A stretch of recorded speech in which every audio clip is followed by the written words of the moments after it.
The Oklahoma sky burned pale gold as dawn crawled over the horizon, painting the flat farmlands in soft, forgiving light.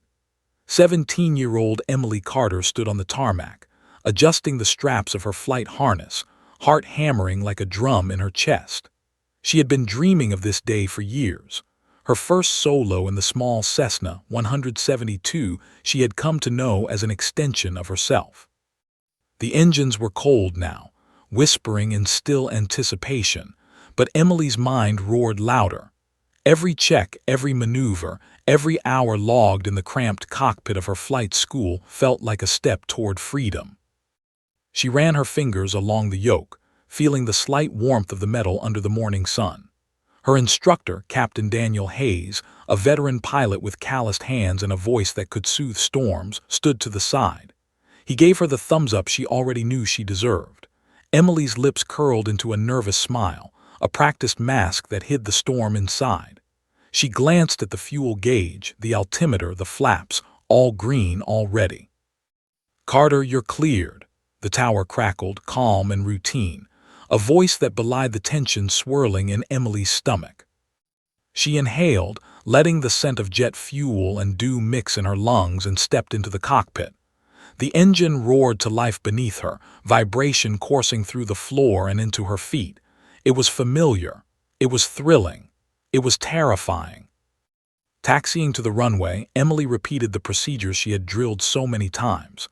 She felt the plane pick up speed, the nose lifting slightly as if the machine itself knew what was coming. Then, with a lurch that stole her breath, she was airborne, sunlight spilling across the wings, the farmhouses shrinking below her like toys in a diorama. Freedom, finally, tasted like thin air and adrenaline. And then it happened. A loud metallic crack echoed through the cabin, sharper than any engine noise, shattering the morning calm.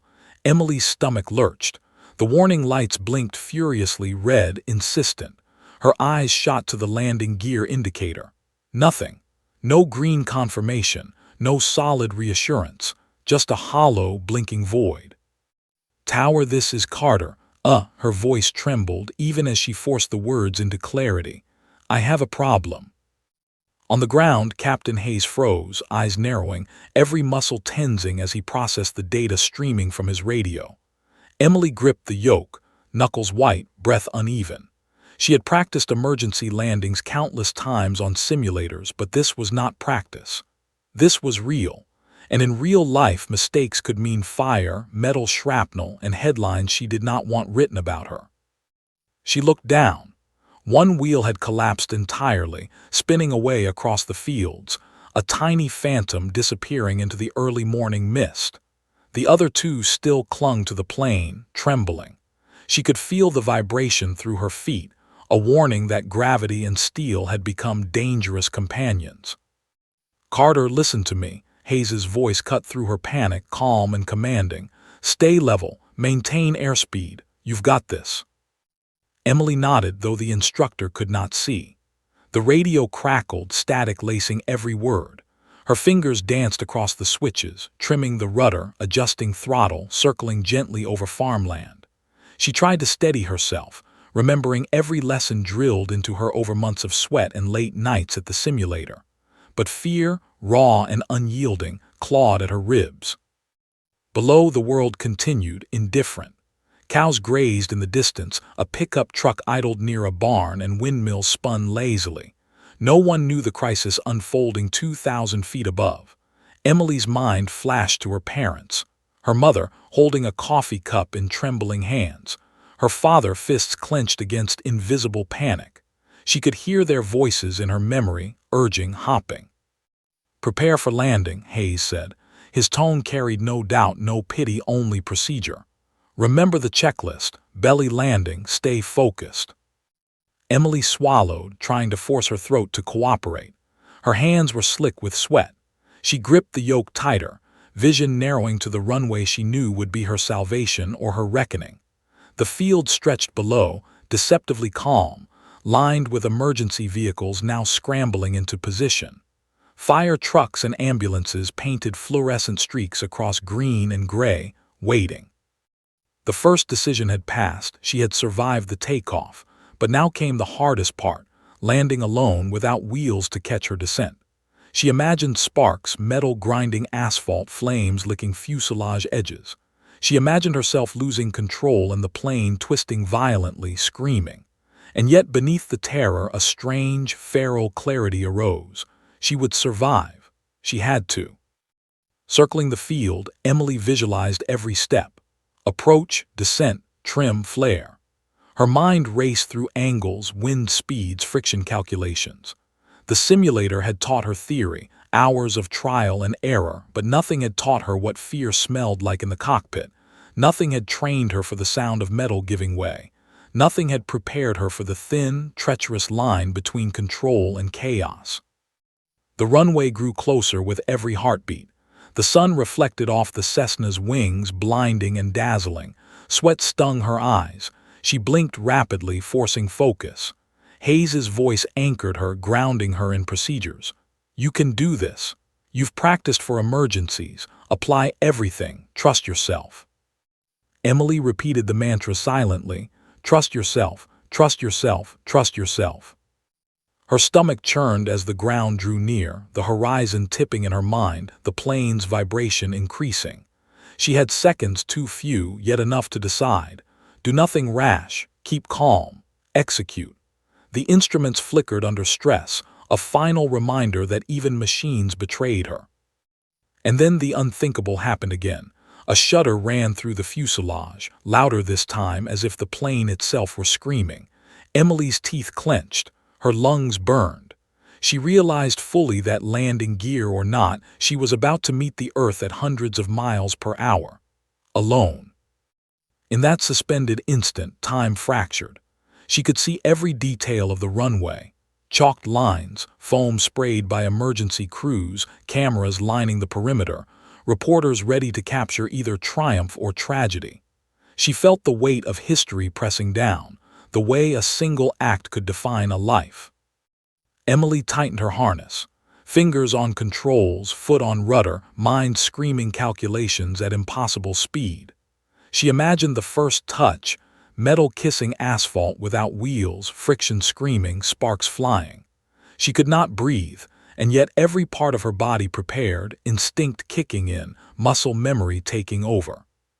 From below, Hayes's voice cracked, almost breaking. You can do this, Emily. You're stronger than fear. Remember your training, remember yourself. Emily swallowed again, heart hammering. The plane dipped, approaching the runway's threshold. Foam sprayed ahead, a cushion of hope. She glanced at the horizon one last time, golden and cruel, and whispered to herself, "This is the moment I prove I can do more than survive." The runway rushed forward. Engines screamed. Her hands shook violently, but they held. Her mind raced, trying to remember every diagram, every lesson, every practiced maneuver. And then the plane's belly grazed the asphalt, sparking violently as friction shredded metal. Emily felt the first real fear surge, blinding and hot. Sparks flew past her feet. The cockpit vibrated as if alive, twisting beneath her hands. But she held on. Breath, focus, control. The story of the day had begun. And now, the real test was only moments away. Emily's hands gripped the yoke until her knuckles whitened. The metallic scrape of the plane's belly against the asphalt echoed in her ears, a relentless warning of how close she was to disaster. Her stomach lurched as the plane vibrated violently, each jolt a reminder that the landing gear she had trained on for years no longer existed. Foam and emergency crews below stretched out like a safety net she could barely trust. Every second felt like a lifetime. She glanced at the altimeter, heart skipping. Too fast, too low. The runway seemed impossibly small now, a narrow strip of asphalt cutting through farmland like a knife. Emily's mind raced through every emergency procedure she had memorized. Belly landing, she whispered under her breath. Check, flaps full, speed controlled, approach steady. But words alone could not steady the trembling in her fingers or the storm in her chest. Carter, repeat your airspeed. Captain Hayes's voice crackled through the radio, calm, professional, grounding her in the chaos. "85 knots," she replied, her voice trembling. "Trimmed, flaps full." "Good, keep your wings level. I'm counting on you," he said. And just like that, she was alone. Not physically, fire trucks, emergency crews, even a news camera crew had gathered. But alone in responsibility, alone in fear, alone in the cockpit of a plane that refused to obey all the rules she had learned. Emily circled, scanning the runway for obstructions, memorizing every patch of foam, every reflective marker, every blade of grass that could spell catastrophe. She adjusted her trim, nudged the rudder, trying to tame the shuddering vibrations that rocked the fuselage. The engine growled, protesting, metal whining in warning, and Emily held her breath, feeling each heartbeat like a countdown to destiny. The plane tilted as she corrected for a sudden crosswind. Her stomach lurched again. She had trained for this, yes, in theory, but in real life there were no perfectly controlled conditions, no second chances. She pictured the headlines: teen pilot crashes during solo flight. She swallowed hard, blocking the images from her mind, forcing focus. One task at a time, one adjustment at a time, one breath at a time. Below, emergency personnel had spread foam along the runway, a delicate ribbon of safety. Sirens blared in intermittent bursts, signaling readiness for impact. Emily had never felt the weight of so many eyes, so many expectations, so much reliance. Even from miles away, she felt her family's presence, their silent prayers riding the wind, threading through the cockpit and settling in her chest. She reminded herself to breathe. In, out, every inhale steadying her grip, every exhale a whisper of defiance. The first approach had been rough, the shuddering terrifying, but Emily was alive. That was a start. She circled again, adjusting altitude, lining up the runway, eyes fixed on the thin line of asphalt below. She felt the plane's belly heat from friction, sparks dancing along the fuselage, each one a reminder of what she was up against. Emily thought of her first flight as a student, the exhilaration of liftoff, the applause that followed. That feeling now seemed like a lifetime ago. Fear had replaced joy, yet beneath it all, something stronger remained: determination. She could feel it coiling in her stomach, fueling every decision. She could not fail. "Emily, trust your instincts," Hayes said over the radio. "You've practiced everything. You know this plane, you know yourself. Execute your landing." She nodded even though he could not see. Her training surged forward, muscle memory overriding panic. She adjusted the throttle, keeping speed steady. Flaps extended fully, adding drag, helping her descend slowly. The runway stretched ahead, now closer than ever, but still a thin lifeline. Emily's thoughts flashed briefly to the what-ifs. What if the plane rolled sideways? What if friction ripped the belly apart? What if the fire engulfed her before she even touched down? She pushed the thoughts aside. Focus. That was her only weapon. Fear had no place here. Only control, only action. The wind shifted, tugging at the wings. The plane rocked. Emily countered with rudder and slight aileron adjustments, remembering lessons drilled into her during simulations. Sweat poured down her face, dripping into her eyes, stinging, blurring vision. She blinked rapidly, forcing herself to stay centered. Every jolt reminded her that the line between skill and disaster was razor-thin. Below, the emergency crews readied themselves. Foam trucks adjusted position. Firefighters waved. Cameras rolled, lenses tracking every movement. Emily could feel their eyes, the weight of expectation, pressing down like gravity stronger than the plane's lift. She pushed the sensation aside, forcing focus on instruments, runway alignment, and instinct. She made her first real descent, skimming over the foam-covered runway.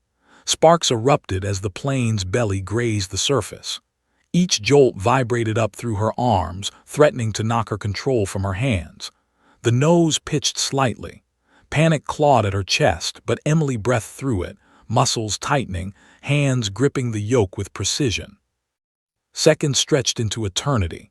The runway approached faster than she could process. Her mind mapped every foot, every inch, every possible hazard. She thought of her parents, of her instructors, of every dream she had nurtured in the cockpit. and she realized coldly that none of them could land the plane for her. It was all on her. Emily tightened her grip again, eyes fixed ahead, and made a critical choice. She would flare the nose at just the right moment to reduce friction and prevent flipping. Timing would decide everything. Too early, she'd stall and crash.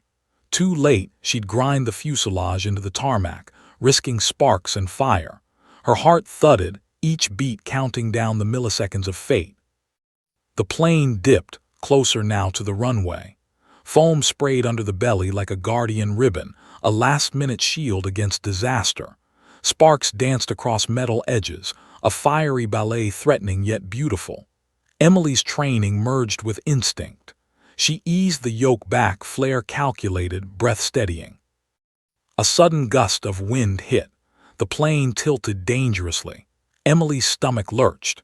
She corrected, slight adjustments to the rudder, minute nudges of the aileron. The world contracted to the cockpit, to the runway, to the immediate peril beneath her. Noise, panic, wind, vibration, all condensed into a single moment of suspended judgment. Then for a heartbeat the plane stabilized. Sparks continued to fly, but the aircraft held. Emily exhaled, a fraction of relief washing over her. She was still alive, still in control, still moving towards survival. "Good job, Emily," Hayes said over the radio, voice full of quiet pride. "Stay with it, you've got this." Her fingers ached, her shoulders burned, her heart raced, but Emily could not let relief dull her focus. The landing was not complete. She still had seconds to manage, calculations to make, adjustments to execute. The runway rushed up, unwavering, indifferent, waiting for her decision. She circled once more, reading the instruments, scanning the surface, anticipating every jolt, every vibration, every spark. She felt a strange combination of fear and clarity, like standing on a precipice, knowing the leap is mandatory but also knowing she had learned to fly. And in that moment, suspended above asphalt and morning light, Emily realized something profound. Training and courage were meaningless without action. Fear could never be the reason to hesitate. And so she tightened her grip, adjusted trim, prepared for final descent, and whispered to herself, "This is it. Time to land or crash. There is no other choice." The runway waited below, endless in its clarity, while the plane's belly scraped closer, vibrations growing, sparks erupting like miniature stars. Every second stretched, weighted with destiny, and Emily Carter, 17, student pilot, realized fully that nothing, neither fear nor panic nor circumstance, could save her but herself. Her first true test was only moments away, and the world held its breath with her. Emily tightened her grip on the yoke, fingers trembling but refusing to let go. The horizon tilted slightly in her view, deceptively calm as the wind buffeted the plane. Sparks streaked beneath her belly like fiery comets, each one a reminder of what she was risking. Foam on the runway below stretched in a line of fragile hope, yet she knew it was no guarantee. Every muscle in her body screamed tension, adrenaline coursing like molten fire through her veins. She adjusted the throttle, easing the plane into a slower, more controlled descent. Flaps were fully extended, and she felt the increased drag, the plane's belly scraping the air more than the ground. Her mind ran through the checklist again: trim, approach speed, flap settings, crosswind correction. But there was no simulator that could fully replicate the terror she felt now. Simulation could not mimic sparks dancing along aluminum, nor the metallic screech that vibrated through her bones. The runway approached faster than she wanted to acknowledge. Her stomach lurched as she fought the instinct to pull back too sharply, knowing that overcompensation could stall the aircraft, send it flipping onto its back. She had trained for months, every scenario mapped and memorized, but theory mattered little against gravity and speed. "Emily, you're on your own now," Captain Hayes's voice crackled through the radio. Calm, steady, but carrying the weight of truth. "I can guide you, but you control the plane. Every decision is yours." Emily swallowed, nodding though he could not see. She felt the plane dip slightly, nudging left against a crosswind. Adjusting with careful rudder and subtle aileron inputs, she fought to keep the wings level. Sparks erupted more violently as friction increased. She could hear metal grinding, a high-pitched shriek that threatened to drown her in panic. Her thoughts raced. Don't look down too long. Don't panic. Focus on the runway. Focus on control. Yet every glance toward the tarmac reminded her how close danger truly was. She could see foam being sprayed ahead, emergency crews running toward positions with an urgency that made her chest tighten. Cameras captured every moment, ready to turn her struggle into spectacle. She felt the pressure, the weight of expectation. Her life, her reputation, the disbelief of family and friends, all poised on the edge of a single maneuver. Emily's hands ached. Her arms burned from holding the yoke steady against the plane's vibrations. Sweat ran down her temples, stinging her eyes. She blinked rapidly, forcing herself to stay focused. The engine's hum, once comforting, now felt like a countdown, each vibration a hammer striking closer to impact. She visualized the landing in her mind.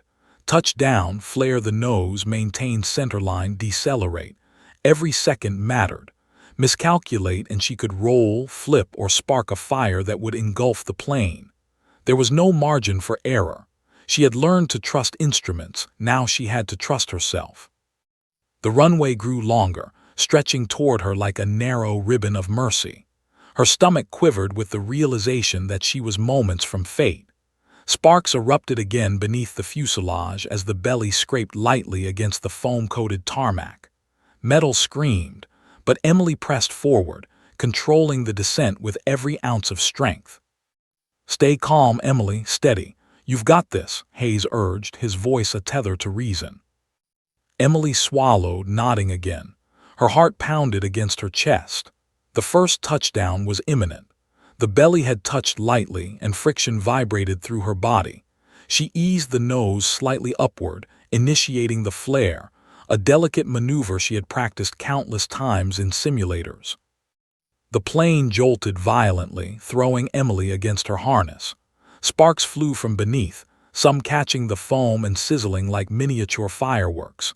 She clenched her teeth, keeping the yoke straight, correcting minor yawing with precise rudder inputs. Each second stretched into eternity. Smoke curled into the cockpit. She tasted it, acrid and metallic. Her lungs burned, but she continued, relying on muscle memory and instinct. She felt every vibration, every shudder of metal grinding asphalt, translating into information her brain and body processed with uncanny clarity. The runway rushed beneath her, unforgiving, indifferent, yet offering a fragile chance of survival. Emily's mind flickered to what awaited beyond the landing. Would the plane slide to a halt? Would emergency crews be close enough to respond? The thought of flames licking the fuselage sent a shiver down her spine, yet she forced focus back to the immediate task. Touch down, keep straight, survive. A sudden gust lifted the left wing slightly. The plane wobbled, belly grinding against foam, sparks flaring more violently. Her stomach lurched. Panic threatened to overtake her. Emily's mind screamed at her to pull back, to abort, but she knew instinctively that any abrupt move could tip the plane onto its back. She steadied herself, adjusting trim, easing throttle. Control, she reminded herself. Control is everything. The nose struck lightly, sending a shudder through the fuselage. Sparks erupted, the screech of metal on asphalt deafening in the confined space of the cockpit. Emily held on. Her arms burned. Her jaw ached. She felt the plane's belly scraping rhythmically, each vibration a warning, each spark a reminder of the razor-thin margin between survival and disaster. Emergency crews shouted from below, waving and signaling. Cameras captured the fiery ballet, but Emily could not spare a glance. Every second, every fraction of an inch mattered. She corrected minor deviations with minute inputs of the yoke and rudder. Sparks sprayed along the fuselage like fireflies, a chaotic dance of potential destruction. Time fractured into fragments. Each heartbeat echoed loudly in her ears. Her eyes scanned instruments, runway, foam, horizon. Flaps fully extended, rudder corrections minute but precise, throttle managed carefully. Emily executed every step with astonishing composure under circumstances that would have overwhelmed the most seasoned pilots. Smoke began curling thicker into the cockpit, acrid and choking. She forced herself to breathe slowly, methodically, keeping pulse and focus steady. The plane slid along the runway, friction screaming against aluminum, but Emily maintained control. Inch by inch, she navigated the treacherous descent. Her mind flashed to family, friends, the small victories of months of training, and the ultimate lesson she had just learned. Courage meant nothing without action. Fear could not dictate the outcome. Skill alone could not guarantee survival. It was her response, her control, her will that mattered. The runway rushed beneath her, approaching the point where foam ended and asphalt reigned. Sparks flared brighter, friction louder, vibration stronger. Emily clenched the yoke until her fingers ached, muscles trembling but never letting go. Her body and mind were synchronized in a dance of survival. Then, for a brief, suspended moment, the plane seemed to stabilize. Sparks still flew, the screech of metal still rang in her ears, but the trajectory held. She exhaled slowly, though her chest ached from holding her breath too long. She had survived the first contact with the runway, but the ordeal was far from over. She pushed forward with precise corrections, adjusting trim, fine-tuning rudder, managing throttle. The runway beneath her expanded, every foot a battlefield where friction, wind, and gravity collided. Sparks showered, smoke curled, and the plane shuddered violently. But Emily, 17, student pilot, held on. Captain Hayes's voice broke through, a tether to reason in the chaos. "Good job, Emily. Maintain control. You're doing perfectly. Keep going. You've got this." Emily nodded, though he could not see. She kept her eyes forward, breath measured, muscles trembling. Sparks erupted again as friction tore against metal. Every vibration, every shudder, every noise was processed, translated into a delicate orchestration of corrections. And in that suspended, violent ballet, Emily realized something remarkable. Fear was still there, raw and unyielding, but she was stronger. Focus, courage, skill, these were hers.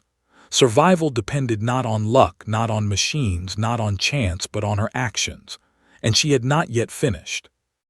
The runway stretched below, infinite and unforgiving, while Emily Carter, 17, student pilot, prepared for the moments that would decide whether she emerged as a story of survival or tragedy.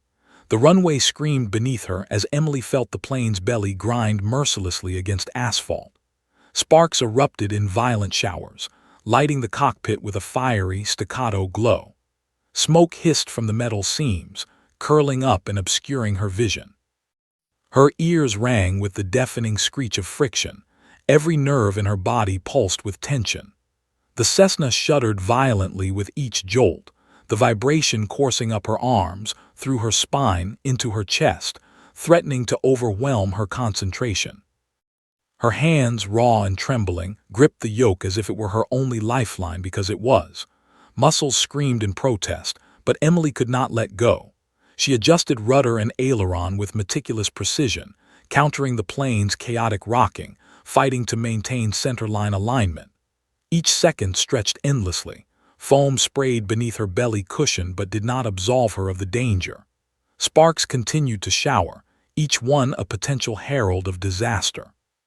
Smoke filled the cockpit more aggressively now, thick and acrid. Emily coughed, burning lungs protesting every breath, but she forced herself to remain calm. Panic would kill her faster than fire ever could. She felt the heat rising beneath her, smelling fuel mingled with metal, a toxic perfume of danger. Every instinct screamed to abort, to flee, to let go. But she could not. The landing was already happening. The plane had committed to the runway, and so had she. Below, emergency crews moved with urgent precision. Firefighters waved and shouted, foam trucks adjusted position, cameras recorded the unfolding drama. Yet Emily could spare no thought for them, not now. Her life, her fate, depended entirely on what she did in the next few seconds. She imagined headlines, teen pilot crashes during solo flight. That scenario was not acceptable. She refused to make it reality.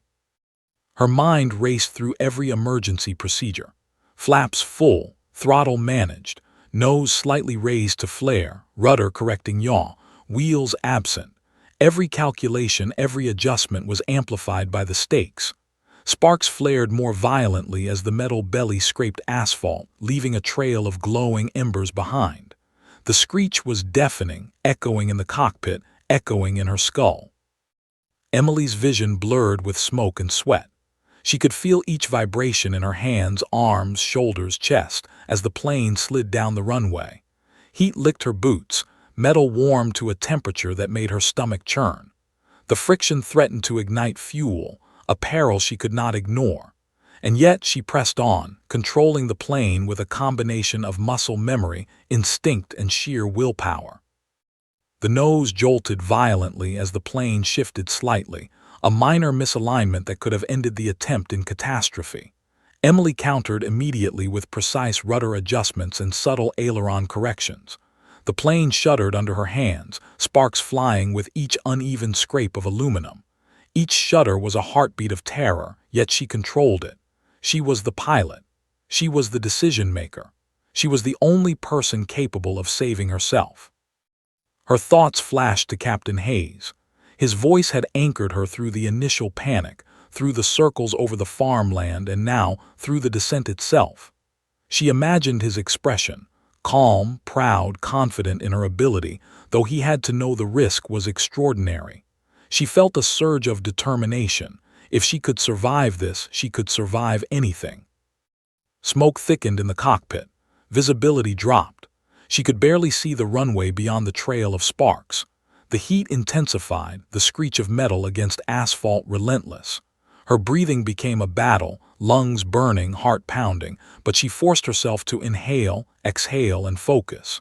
Every vibration, every jolt, every sound became data she translated instantly into corrective actions. The plane began to slow. Friction worked to her advantage, gradually bleeding off speed. Emily adjusted throttle and trim to maintain stability, resisting the instinct to overcorrect. Sparks continued to shower, metal screaming, but inch by inch, the Cessna remained upright, nose straight, wings level. Her chest heaved, sweat poured. She was alive, but the ordeal was not over. A sudden gust hit the left wing, tilting the plane slightly. Emily's stomach dropped. She corrected immediately, subtle but precise movements of the rudder and yoke keeping the aircraft aligned. The runway seemed impossibly long, yet impossibly short. Foam sprayed beneath cushioned the landing but did not eliminate the danger. Sparks continued to flare, smoke thickened, heat rose. Emily forced herself to stay calm, counting breaths, counting seconds, counting every micro-adjustment she made. The tail scraped lightly, adding another jolt. Sparks erupted from the fuselage, a cascade of fireflies in a chaotic ballet. Emily's hands burned from gripping the yoke, muscles screamed from tension, her teeth clenched as she resisted the instinct to flinch. The plane shuddered violently once more, and she corrected, flaring the nose slightly, easing the descent to avoid flipping. Inch by inch, the runway approached. Finally, after what felt like an eternity but was merely moments, the Cessna's forward momentum slowed considerably. The fuselage skidded along foam and asphalt, sparks still erupting but less violently. Emily's breathing remained controlled but shallow, heart pounding like a drum in her chest. She kept the nose aligned, wings level, throttle managed, rudder steady.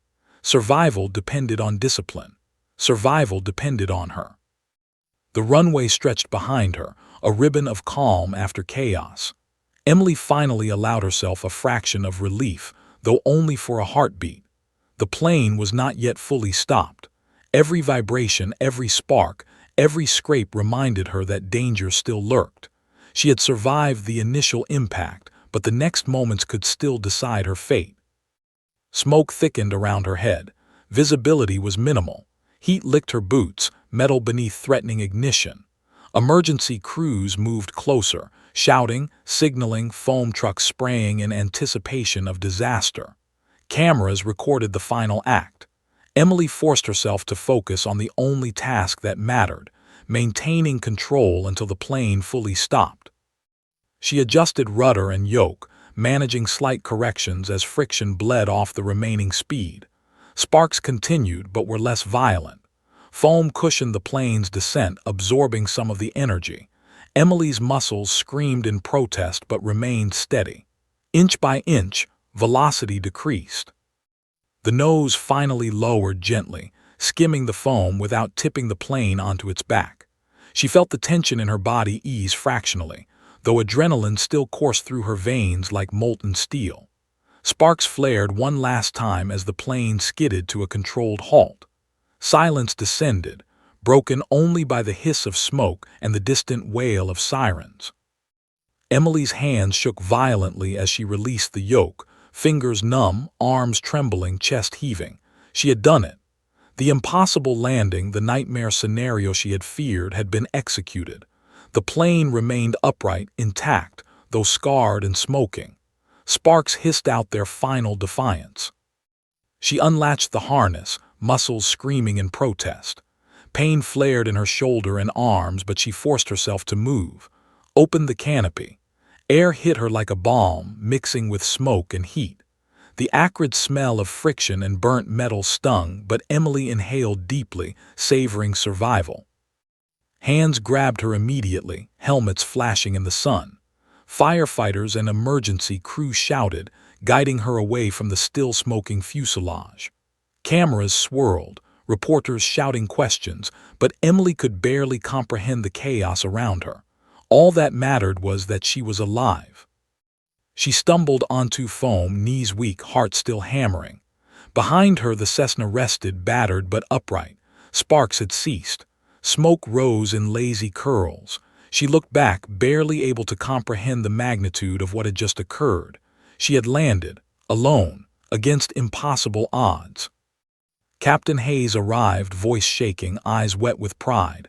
"Emily, you did it. You actually did it." He grasped her shoulders, steadying her trembling frame. The world seemed to pause. Cameras recorded, emergency crews cheered quietly, and somewhere the first whispers of relief reached her ears. Yet Emily could not yet relax. Her chest heaved, lungs burned, adrenaline screamed through every vein. She realized fully that what she had survived could have gone catastrophically wrong in a heartbeat. Sparks could have ignited foam, metal could have twisted, the plane could have rolled. And still she had acted. She had controlled. She had survived. The runway stretched behind her, scorched and spark-marked, silent now except for the hiss of cooling metal and the distant sirens.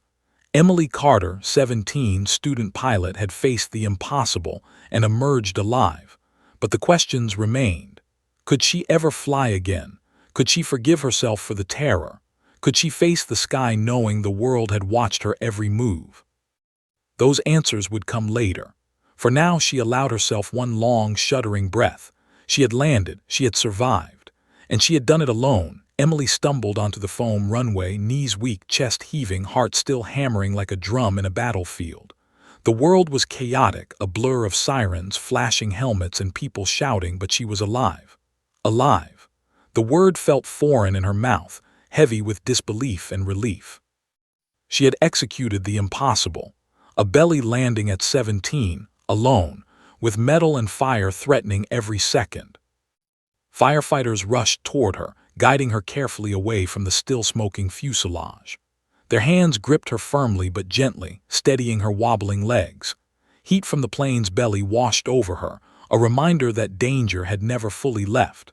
Sparks had faded, smoke now curling lazily into the morning sky, but the threat had been real.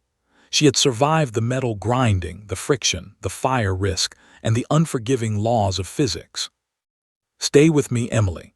You're okay now," one firefighter said, voice low, reassuring, holding her as she struggled to focus. Her hands were shaking violently, and she could barely comprehend the scene around her. Cameras swirled, reporters shouting questions, drones hovering like vultures over the tarmac. She could feel eyes on her from miles away, from every screen and news feed waiting to judge, to celebrate, or to condemn. Her first glance back at the plane was surreal. The Cessna sat battered but upright, its belly scorched, sparks long faded, smoke trailing into the crisp morning air. It had been her fear, her adversary, her enemy, and somehow her partner. It had tested her, thrown her into a crucible of terror, yet it had survived along with her, and she had controlled it. She had won. Captain Hayes arrived, running, breathless. His eyes were wet, pride and relief mingling in an expression Emily had never seen before. "Emily, you did it. You actually did it," he said, voice breaking. He grabbed her shoulders, steadying her trembling frame. "You kept control. You stayed calm. You saved yourself." Emily could barely speak. Her throat was dry, lungs still burning from adrenaline and fear. She nodded weakly, blinking back tears. A mix of disbelief, relief, and exhaustion crashed over her like waves. She had imagined landing alone many times in simulations, but nothing could have prepared her for this, nor for the enormity of the reality she had just faced. Emergency medical crews guided her to a safe area, checking vitals, offering water, blankets, and reassurance. "You're fine. You're safe. You're going to be okay," they said repeatedly, as if saying it enough times could make the danger recede. Emily's mind struggled to catch up. The world had not ended. She had survived. She had controlled a plane in the most extreme scenario any student pilot could imagine. And yet the questions were already forming in her mind. Could she ever fly again? Would she want to? Could she ever trust herself at the controls? Reporters began swarming, microphones thrust toward her, cameras capturing every breath, every glance, every shudder. Questions came fast and sharp. How did you do it? Were you scared? What was going through your mind when the landing gear failed? Emily shook her head, overwhelmed. She had no answers that could encompass the torrent of fear, skill, and adrenaline she had experienced. Words felt trivial compared to the enormity of what had just occurred. Her parents arrived moments later, rushing forward, faces pale and wet with worry. Her mother threw her arms around Emily, holding her tightly, tears streaming down her face. Her father grabbed her shoulders, voice thick with emotion. "You did it. You're safe. That's all that matters," he said. Emily clung to them, shaking, heart still pounding, grateful for their presence. She realized then that her survival had been not just about skill, but about human connections. The people who believed in her, who had prepared her, who had loved her even before she had ever flown. But relief was only one layer of the moment. The plane still sat smoking on the runway, a stark reminder of what could have gone wrong. The sight of it made Emily shiver. Sparks, friction, fire, they were all gone now, but their memory lingered like a ghost she could not escape. Her hands were still shaking. Her mind replayed every jolt, every scrape, every second she had teetered on the edge between control and catastrophe. Captain Hayes stayed with her, voice quiet but firm.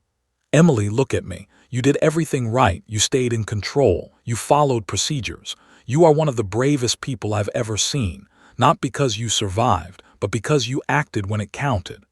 Emily nodded again, tears slipping down her cheeks. She wanted to believe him, but inside, fear still churned like a storm cloud.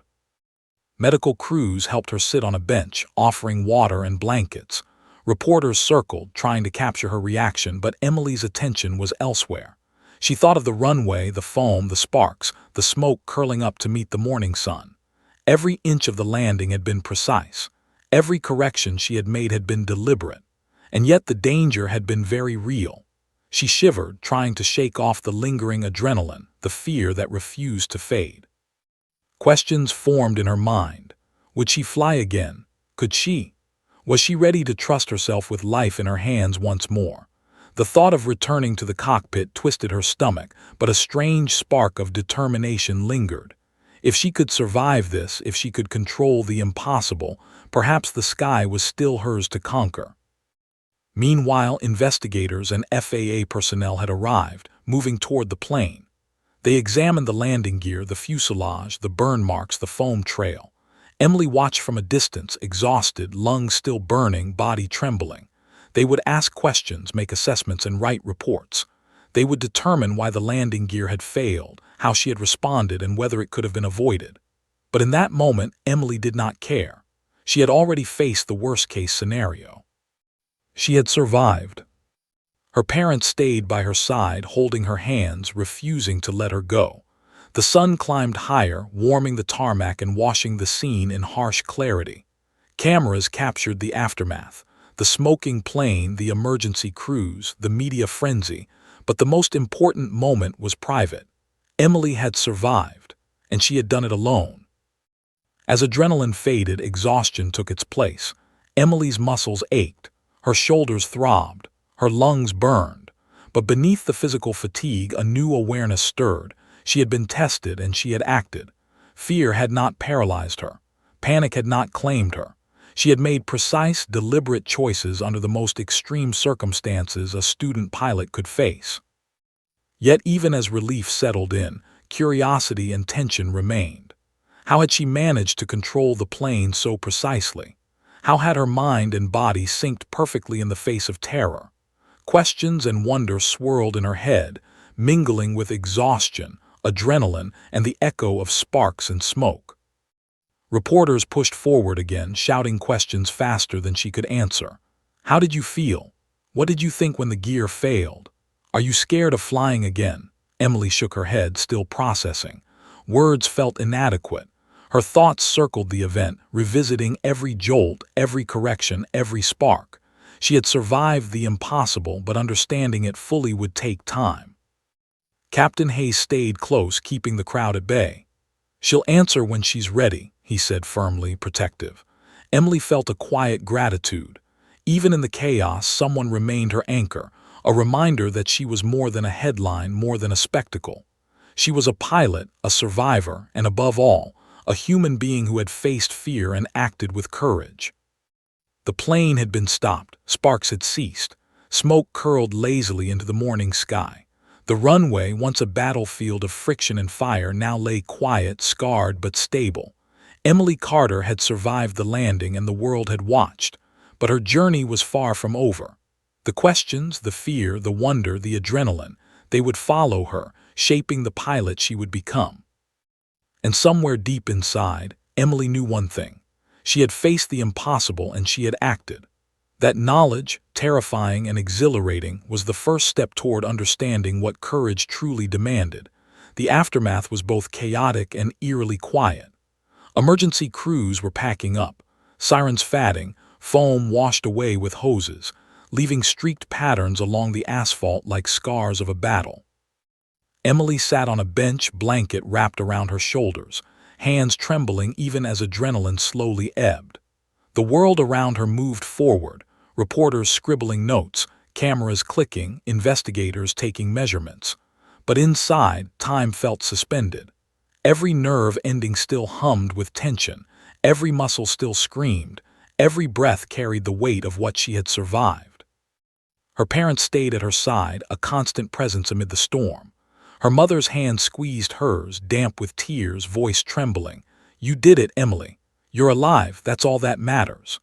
Her father's grip on her shoulder was firm, grounding, but his eyes betrayed the same raw worry that had gripped him all morning. Emily leaned into them, shivering, not from cold but from exhaustion, relief, and disbelief. Yet even as relief settled, questions began to gnaw at her. Could she ever trust herself again in the cockpit? Could she face the sky knowing what could happen if something went wrong? The Cessna, still sitting smoldering a few feet away, was a monument to both triumph and terror. Sparks and smoke had ceased, but the memory of the metallic screech, the vibrations, and the flashes of fire would haunt her for a long time. Investigators arrived shortly afterward, moving with meticulous precision. They circled the plane, inspecting the landing gear, taking photographs and jotting notes. FAA personnel joined them, checking systems, reviewing her flight path and measuring skid marks. Emily watched from a distance, still wrapped in a blanket, chest heaving. The professionals approached cautiously, aware she was not just a survivor. They were confronting a living record of a near catastrophe, a teen who had defied odds no simulator could replicate. One of the investigators, a stern man with a clipboard, approached Captain Hayes first. He questioned him briefly, then turned his gaze toward Emily. "Miss Carter, can you walk us through what happened?" Emily nodded weakly, hands still trembling. She wanted to comply, to answer every question, but her voice felt small, inadequate, lost among the cacophony of sirens, shouts, and camera clicks. She spoke haltingly, recounting the takeoff, the sudden collapse of the landing gear, the circle over farmland, the descent, and the belly landing. Every word felt heavy, echoing in her own mind. Each recollection was a replay of fear, precision, and adrenaline. She described the sparks, the vibrations, the smoke curling into the cockpit, the foam lining the runway. Every detail mattered because each decision she had made had meant the difference between survival and disaster. Reporters circled closer, microphones thrust toward her. "Were you scared?" one asked. "What was going through your mind?" Emily's eyes widened. Of course I was scared, she wanted to say, but instead she swallowed hard. Fear had been constant, relentless, but she had acted anyway. Words faltered. She could describe what she did, but not what she felt. How could anyone understand terror lived at hundreds of feet in the air, with metal, fire, and gravity threatening every second? Captain Hayes stepped in, voice firm. "She'll answer when she's ready," he said, shielding her from the swarm. Emily gave him a grateful glance. Someone had to be her anchor, and Hayes had been that voice in the cockpit, that steady hand guiding her through chaos. Without him, she might have panicked, might have let fear dictate her actions. FAA investigators measured skid marks along the runway, noting where the plane's belly had scraped, where sparks had erupted, and where foam had cushioned its slide. Questions were asked, procedures noted, calculations checked. Emily listened silently, realizing the scrutiny would not end. The world would want answers. Experts would dissect every choice she had made, every movement of the yoke, every decision in those terrifying minutes. Despite exhaustion, Emily's mind raced. Could she ever fly again knowing the plane, even a familiar one, could betray her? Could she trust herself with life and metal suspended above the earth? Her thoughts swirled with doubt, fear, and the lingering thrill of survival. She had faced death, or something close enough to it, and lived. Yet she could not shake the memory of sparks erupting, the belly grinding, smoke curling, and her own hands trembling in control. Her parents noticed her silence. Her mother's voice was gentle. "Emily, you're okay now, that's what matters. Everything else we can handle later." But Emily shook her head, unable to find comfort. Survival had not answered the deeper questions. What she had faced would stay with her forever. Not just the landing, but the knowledge that at any moment things could have gone horribly wrong. Hours passed. The tarmac cleared slowly. Emergency crews packed equipment, foam dissolved under hoses, fire trucks returned to their garages. The media continued recording, but the intensity had shifted. The story was now in narrative form, ready to be digested by the world. Emily sat, exhausted and trembling, watching it all unfold. She thought back to the cockpit, to every jolt, every spark, every command she had given herself to remain in control. The experience had been terrifying, yes, but also oddly illuminating. She had learned something about herself. Fear did not have to paralyze her. Panic could be overridden by discipline, muscle memory, and focus. Courage was not the absence of fear. It was the act of moving forward despite it. Yet doubt remained. Could she climb into a plane again? Could she face the sky without trembling, without replaying sparks and smoke in her mind? Could she trust herself when something went wrong, when the unexpected struck with merciless precision? Questions circled endlessly. She had survived, yes, but survival did not erase fear. Her father squeezed her hand. "You face something most adults couldn't even imagine," he said quietly. "You're stronger than you know." Emily wanted to believe him, and somewhere deep inside she did. But the question lingered. Would she trust that strength again?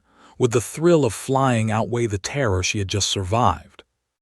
Captain Hayes stayed with her, protective yet encouraging. "You did everything right," he said. "Not everyone could have done what you did. You proved skill, courage, and control." Emily nodded, grateful but still shaken. She realized the path ahead was not just about aviation, it was about trust. Trust in machines, trust in training, trust in herself. The belly landing had taught her more than any classroom or simulator ever could. As night fell, Emily finally allowed herself to breathe deeply. The sun had climbed high, then dipped, casting long shadows over the tarmac. The plane, the runway, the foam, they were all relics of the ordeal. Cameras were gone. Reporters had filed their stories. Headlines would soon appear, celebrating, analyzing, or questioning every moment of her flight. But Emily sat quietly, alone with her thoughts, her family, and the lingering adrenaline that refused to fade. She knew the questions were far from over. Could she fly again? Could she trust herself? Could she face the world knowing they had watched, recorded, and judged every moment? The answers were not clear, but one truth remained. She had survived the impossible. She had landed a plane without landing gear, alone, at 17. That act could never be undone. And somewhere deep inside, amid exhaustion and fear, a spark lingered, a flicker of determination, a reminder that the sky was not finished with her. She had faced the worst, survived, and learned the depth of her own courage. The journey ahead would test her again, but for now, Emily Carter was alive, unbroken, and irrevocably changed. Weeks had passed since the terrifying day of the belly landing, but Emily Carter felt as though the memory clung to her like a shadow she could not shake. Each night she replayed every jolt, every spark, every shudder of the fuselage as the Cessna scraped the foam-lined runway. Her dreams were haunted by the screech of metal, the hiss of smoke, and the faces of emergency crews rushing toward her. Sleep came in fragments, and every time she closed her eyes, the cockpit returned, tight, suffocating, demanding perfection. School had resumed, but Emily moved through it in a haze. Teachers, classmates, and friends treated her differently now, some with awe, some with caution, some with the unspoken question of whether she was changed. Every whisper in the hall, every pointed glance, reminded her of the headlines and news clips she had barely dared to watch. Teen pilot survives impossible belly landing, screamed from screens everywhere. She had lived through it, yet the world had reduced her experience to a few words, a thumbnail of courage, and a sensational story. Her parents noticed the weight on her shoulders. "Emily," her father said gently one evening as she stared at the living room ceiling, "you survived something extraordinary, but you need to forgive yourself for being afraid. It was terrifying. Anyone would be afraid." She shook her head, unable to speak. Fear was not something that could be excused or forgotten. It was a shadow that lingered, a pulse of electricity in her veins whenever she even thought of a cockpit. Her mother reached for her hand. "You faced it, and you did more than survive, you controlled it. That counts for everything." But Emily's mind could not fully accept the truth. Courage, she realized, was not a switch. It was a muscle, a skill, a habit, and hers had been tested to its absolute limit. Every flight she had once loved now seemed suspect, every lever, gauge, and control a potential threat. Flying had been her passion, but the sky now held a dangerous intimacy, one that reminded her at every turn how fragile life truly was. It was Captain Hayes who approached her first. He found her in the hangar one morning, standing quietly among the rows of planes, her gaze fixed on the horizon. "Emily," he said, voice gentle, "it's time. You've survived, you've healed, you're ready." She looked at him, fear flickering across her face like a candle struggling in the wind. "I don't know if I can," she admitted, voice barely audible. I'm scared, Hayes. I don't want to, I don't know if I can trust myself." He nodded, understanding. "Fear isn't something you eliminate, Emily. You learn to manage it. You learn to fly with it. You've done it before, more than most pilots ever will. You have the skills, the instincts, the courage. All you need now is to take the first step." The first step was terrifying. Emily's legs shook as she approached the Cessna in the hangar, the very plane that had nearly killed her. Mechanics had repaired and inspected every inch, yet the memory of sparks, friction, and smoke haunted her. She hesitated at the door, hand trembling over the latch, heart pounding like it had on the tarmac weeks ago. This was different. Now there was no foam cushion, no emergency crews ready to jump into action. Now it was only her and the sky. Captain Hayes placed a hand on her shoulder. "I'll be with you, Emily, every second, but this time you are the pilot, you decide." Emily took a shaky breath, inhaling the familiar scent of aviation fuel, leather, and metal. The cockpit felt small, confining, yet alive with the memory of control she had exercised before. She slid into the seat, buckling herself in. The yoke felt familiar, the pedals solid beneath her feet. Yet every control was now weighted with memory, the the memory of sparks, smoke, and the grinding roar of metal. The engine roared to life under her hands, vibrations running through her body. She hesitated before taxiing, breath shallow, heart racing. The hangar doors opened, revealing the runway stretching toward the morning sky. Emily's pulse surged. Fear and exhilaration intertwined, a delicate balance she would need to master. She remembered Hayes's words, "Fear isn't eliminated, it's managed." She focused, adjusting throttle and flaps, feeling the plane respond. The Cessna rolled smoothly down the runway. The wind kissed her face, lifting her hair and tugging gently at her jacket. The horizon beckoned, endless and indifferent. Takeoff was next. Emily's hands gripped the yoke tightly, muscles trembling, but she reminded herself of every lesson, every procedure she had memorized. The plane lifted, wings catching the morning sun, and for a moment the terror threatened to overwhelm her. Sparks, smoke, the belly scraping the foam, all flashed across her mind. But she forced focus. She was not alone. Hayes's calm voice anchored her. She felt the plane respond to her every input. Fear still lingered, but it no longer paralyzed her. She had survived before, she could survive again. And now she was choosing to ascend, not in panic, but with control. The Cessna climbed into the sky, the runway shrinking beneath her. Emily's lungs filled with the crisp morning air. Heart still pounding, she felt a strange mixture of exhilaration and vulnerability. The horizon stretched, limitless. For the first time in weeks, she felt alive in the way she had loved before, the freedom of flight, tempered now by the awareness of what was possible. Below, the landscape rolled by, fields, roads, rivers glinting in the sun. Emily scanned instruments, maintaining altitude and speed. Fear was there, but it had become a tool, a reminder rather than a threat. She realized something profound. She could control the sky, yes, but she could also control her reaction to it. Courage was born of discipline, fear, and action combined. Hours passed as Emily practiced maneuvers, climbs, and turns. Each one was deliberate, each one a reclamation of her confidence. Hayes observed, guiding when necessary but allowing her autonomy. The media, the headlines, the world's judgment, all felt distant, irrelevant. She was rediscovering herself in the cockpit, testing limits, building trust, breathing life back into a dream nearly lost to panic. By the time she returned to land, Emily's hands were steady, pulse slower, mind sharper. The runway approached, foam unnecessary, friction no longer a terror, just physics obeying her commands. She flared gently, touching down smoothly, the wheels kissing the asphalt with perfect precision. Relief and triumph surged, raw and unfiltered. She had flown again, had faced the sky after the near catastrophe, and had emerged not broken but stronger. As she rolled to a stop, Emily allowed herself a long, shuddering breath. The runway stretched behind her, scarred in memory but now a canvas of mastery reclaimed. She realized that she had not only survived once, she had chosen to live, to fly, to face fear, and to reclaim control.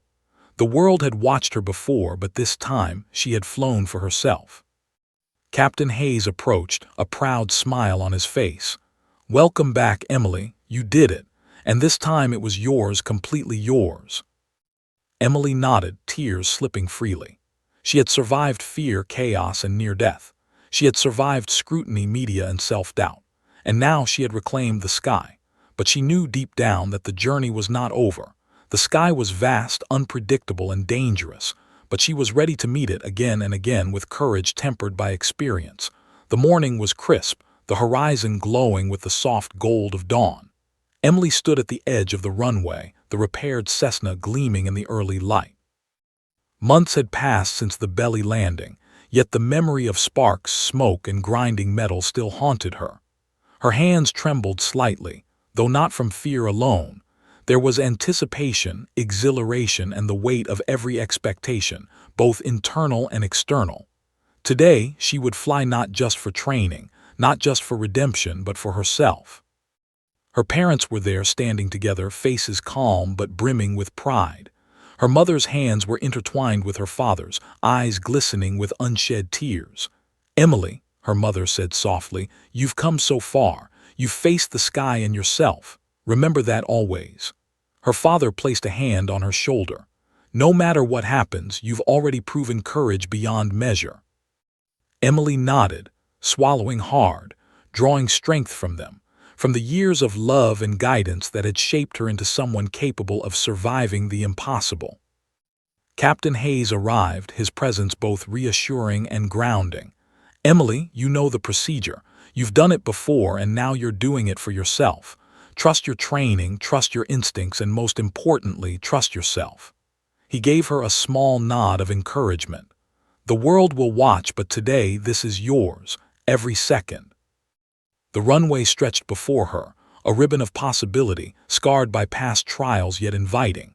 Emily climbed into the cockpit, settling in, feeling the familiar weight of the yoke under her hands.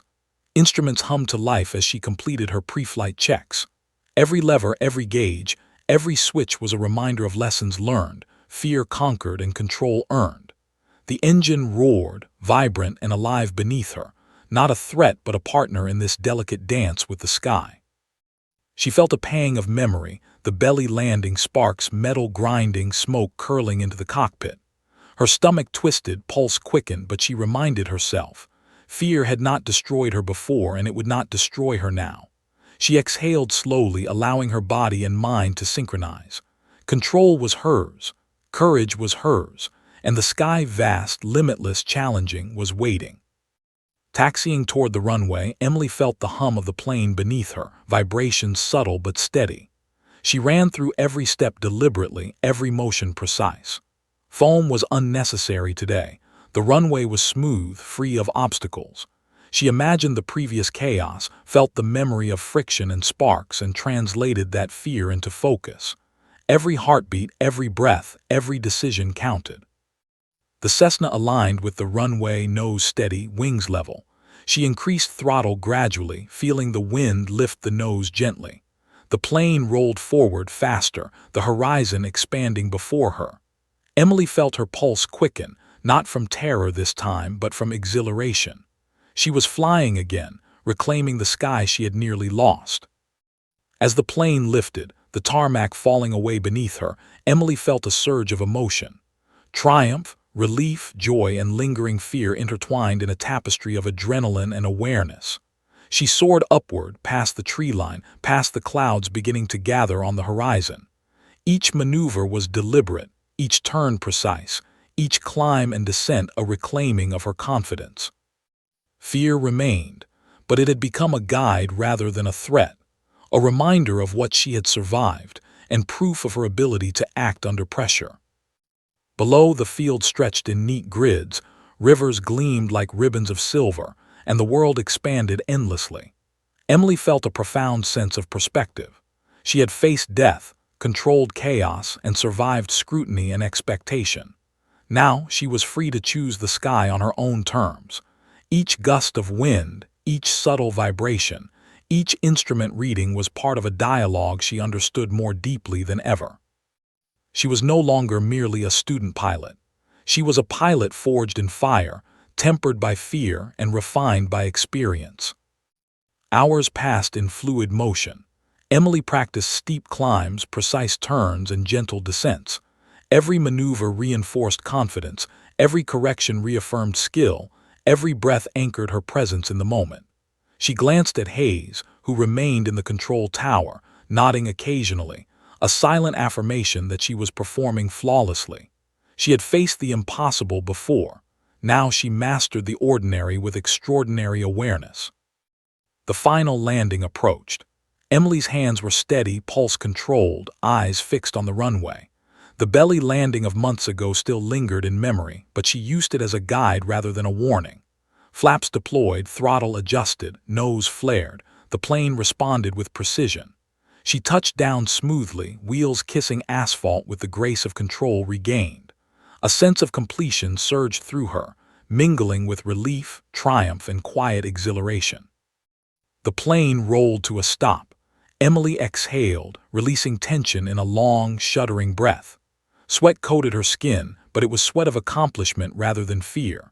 She unbuckled, stepping onto the tarmac, feeling the earth beneath her feet as grounding and real. The sun glinted off the fuselage, highlighting a plane that had once threatened to destroy her but now symbolized her resilience.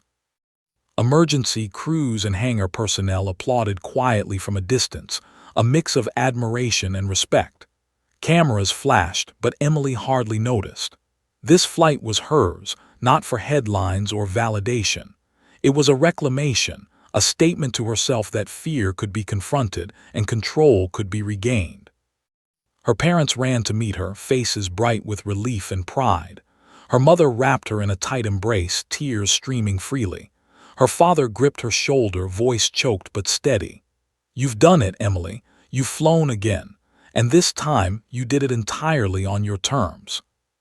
Captain Hayes approached, expression uncharacteristically emotional. "Emily Carter, today you didn't just survive, you thrived.